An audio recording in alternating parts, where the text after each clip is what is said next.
Good day everyone, thanks for joining me in this video. Despite the Nigerian government are denying that there was nothing like military coup, attempted military coup that happened, when I read all these foreign media, like Al Jazeera, BBC, Reuters, they did not skip the report that there was an attempted coup in Nigeria. So the military shakeup that is going on confirms this. Sacking of service chiefs, more than 60 military generals set to leave service. Now, this is a tradition, okay? It's a tradition normally that when the president appoints CDS, Chief of Defense Staff, every other senior officers above the person have to resign because you can't command your senior in the military hierarchy. That is how it is. So it is a tradition that once someone who is lower than you in rank is appointed a position that is above you, automatically you are going to resign. Now, every now and then, let me dissect this for you. Every now and then, they'll be telling you that the number of military personnel in Nigeria is not enough to fight the bandits, the terrorists in Nigeria. Now, Tinubu went too low, above 60 people to appoint the CDS. What happens to the first, the second, the third? For example, if you want to appoint CDS, maybe one or two people are ahead of him. You appoint the third person, two people will resign. What made Tinubu to go so low after 60 people in hierarchy to appoint someone in 61? You people should think, something that is going on. There is a shake-up already. So these people are leaving service now because of this shake-up. The question Nigerians fail to ask, because you know that, the president have the right to appoint whoever he wants. You fail to ask, what made him to go to number 60? He don't trust anybody right now again. He don't trust anybody right now again. So that is the situation. He don't know who is who. Now, let us understand this. But before that, I am going to tell you still that there have been insecurity in Nigeria every now and then. Because of insecurity, Tinubu never sacked service chiefs. But just a rumor. Oh God. Military coup rumor. After a few days, they were sacked. But when the insecurity issue was, trending, up to tomorrow, people are still being killed, he did not sack them. What does that tell you? It means that these people don't care about you. They don't care about anything that goes wrong with you. They don't care whether people are killing you. They don't care about insecurity challenge. But they care about one thing. They care about their position. So they don't want anything to affect their position at all. So, Zara reporters published that the recent shake-up in the Nigerian military is set to sweep out no fewer than 60 senior officers from the armed forces. Findings show that no fewer than 60 generals from the three arms of the military are expected to retire. This follows President Bola Tinubu's appointment of new service chiefs. The move, announced on Friday, saw General Christopher Musa removed as the chief of staff and alongside other commanders. So they name people that they appointed, you already know. Although since now it says, military sources said the reshuffle will trigger major round of retirements among officers senior to the new service chiefs. Just like what I said, it's something like a tradition that the junior officers have to resign.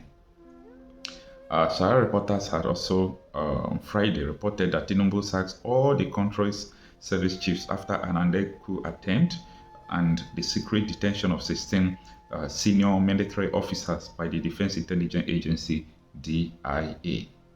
Though the presidency described the move as part of efforts to strengthen Nigerian national security architecture, Sahara reporters observed that the changes came after weeks of tension, suspicion, and internal investigation that pointed to possible disloyalty among key senior officers.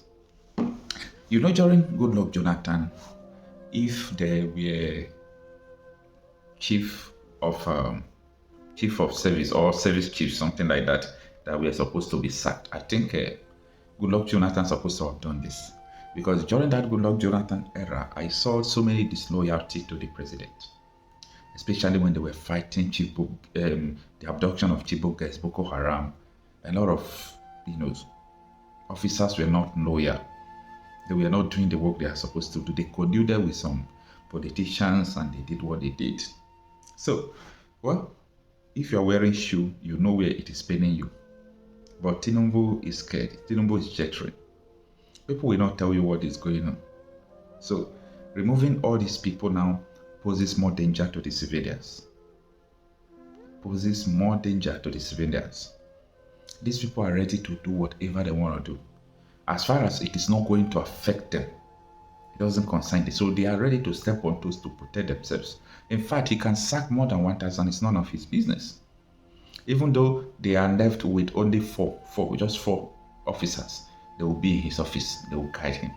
This is the way all these politicians think. They don't think about you. Well, the article continues, but let me stop the article here. For me, I actually know that right from time that the country have a problem, that this country is not going to work, that this country is not going to stay like this forever. That is my own concept. I believe that because of the way things are growing, it's like a projection. When you see something going from 1, 2, 3, 4, 5, 6, 7, you are just watching the thing is growing. That is the way the situation in Nigeria is. That is the way the problem in Nigeria is. So it is in progression. And where is it going to lead? In doom. Forget about whatever you may say. This is not all about wishing a country bad. It's about saying the truth about the situation of the country. People have died. People are still dying. A lot of things are happening. But Tinubu changed the service chiefs only when they threatened to remove him. But when people were dying, they did not do anything. It pains me. It pains me well. It pains me well. I can't just understand this environment called Nigeria. In Nigeria, if you are crippled or you are blind, you will know what life is. When you travel to America, UK, and most of the Western world, including China, developed countries to say, you will see that if you want to enter bus, the disabled people have their own. Anything they are doing, every company have a place they will employ disabled people, like inclusiveness. You don't have it in Nigeria. Like, this place needs a reset button. Nigeria needs a reset button. Like, the button, you press it, everything will reset. Back to the way we were even before 1914. We need a reset button because this thing cannot last. It's not sustainable. The place we are now at this moment is the judiciary cannot work. You are not innocent until you prove that you are innocent. Once you are poor or you don't have connection, you are guilty of everything. One big man can stand up one day or wake up, we just call police, come and carry you. Police will come and carry you. They'll take you to court. You are guilty until you are able to prove innocent. But in other place, you are innocent until you prove guilty. So the situation in Nigeria is very damaging. But the problem I have is that a lot of people have been psycho-conditioned to believing that this is the way of life. Like, this is just the way life is supposed to be. This is the way life is supposed to be. A lot of people just have this mentality because they were born and brought up from the system.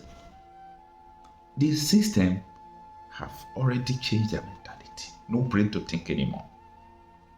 No brain to think anymore. We have lost it all. It's a pity.